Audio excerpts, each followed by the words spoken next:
С ростом объемов мировой экономики значительно быстрее растут объемы мировой торговли. И все страны, государства заинтересованы в тем, чтобы создать благоприятные условия для своих товаропроизводителей. Естественно, Казахстан сегодня сотрудничает с более чем 182 государства мира, заинтересован в тем, чтобы наши товары успешно выходили на мировой рынок, и наши бизнесмены могли реализовать свою продукцию. В правилах Всемирной торговой организации имеются льготы, имеются благоприятные условия.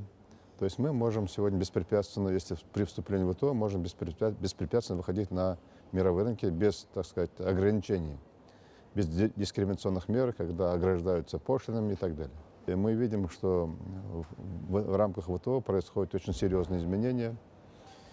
Дело в том, что многие страны мира, те, кто вступили раньше, они оградили свою экономику высокими барьерами, высокими пошлинами, 100%.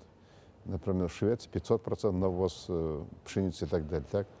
Хотя мы не собираемся поставлять пшеницу в этот регион, но тем не менее такие правила существуют. Пример о том, что многие страны, вступившие позже, но борются за свои права в рамках ВТО, имеют место. Казахстан сегодня сырьевая страна, здесь сырье вводится беспошлино, здесь особых проблем нет. Но мы сейчас реализуем индустриально-инновационную программу, у нас появляется все больше и больше товаров высокой степени готовности, высокой степени переработки. Естественно, мы бы хотели, чтобы эта продукция была реализована на этих рынках более-менее спокойно. Сейчас вот у нас поднимается пищевая промышленность, например, кондитерские изделия Ауарахат сегодня активно продвигается на рынке Китая, на рынке России, на рынке других стран.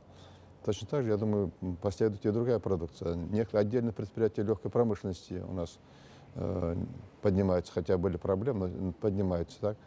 Поэтому мы заинтересованы в тем, чтобы эти товары наши, так, поднимающиеся отраслей, проходили на рынок беспрепятственно.